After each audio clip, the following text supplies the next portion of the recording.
What's up everyone, this is Zach and welcome back to another vlog. Today we're going to be reviewing my Triumph Speed 400. In this video I'm going to be covering about why I chose this bike, what are its unique features, pros and cons, and also the full ownership review of the bike. So let's start from the front. It gets all LED headlamps, tail lamps and indicators. You get 43mm gold forks, which looks quite cool. You get three color options. They are Phantom Black, Caspian Blue and this gorgeous looking Carnival Red. It gets a TR400cc engine, which is a new series of engines designed for speed, Scrambler 400 and Truxton 400, which is going to be launched soon. This bike puts out 40 horsepower and 38 Nm of torque. The design is inspired from its elder siblings, the Street Twin and the Speed Twin, from where the retro charm is carried over. Now to the tech bits. Let's get on the bike and I will tell you about the instrument cluster. The fuel pump is priming. It does the full swipe up. Okay, when coming to the tech bits, you get partially digital instrument cluster and analog speedo. There's not much of an info over here rather than basic stuff like range. Wait, let me get through those. This is the odo. You get trip 1, trip 2. This is the average which you show when you're riding the bike. This is the fuel mileage you're getting for the bike. This is the range left.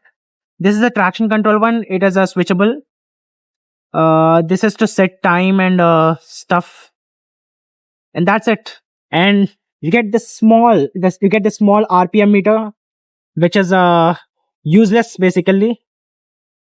This is the gear position indicator. You get few telltale signs such as engine check light, oil light, traction control. This is the traction control on light and this is traction control off light. You get high beam light as well. You get ABS light, neutral light and hazard light as well. If you're running on a reserve, you'll get this one. Okay, let me demonstrate you how it looks to sit on the bike.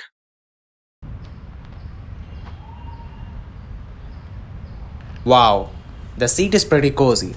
The handlebar is wide and easy to reach.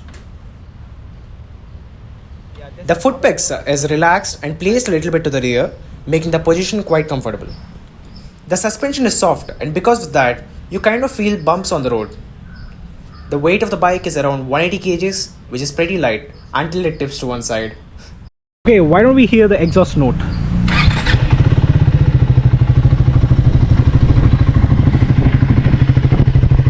Okay, 1, 2 and 3.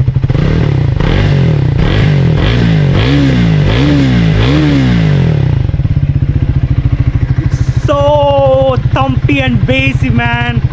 Damn man, this is such a fun. Just give it a flick and you're gone. The Triumph has engineered this really well and this level of performance is unbelievable.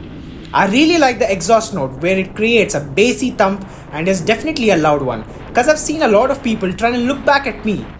It is really easy to tour on the bike as I've done few long trips and I never got tired. When it comes to the pros and cons, let's start with the pros itself. It's got a powerful engine. It's easy to maneuver in the city traffic and it's even lightweight. When it comes to the cons, the RPM meter is useless and it misses a fully digital unit at this segment. Okay, let's get to the part where why I chose this bike. I chose this bike because I'm a spec geek. A spec geek is a person who buys things based on its superiority of its features. So I'm one of those. I bought this bike because this power, which is really good, which is mind-boggling at the price which is being introduced at. And that's the thing which took my heart away. When it comes to the price, it costs around 2.9 lakhs on-road Visakhapatnam. So what would I rate the bike? I give this bike a solid 10 on 10. As this is the bike I wanted for such a long time, I really thank Triumph Vizag and especially Kiran Garu for helping me out with the issue I faced with my bike.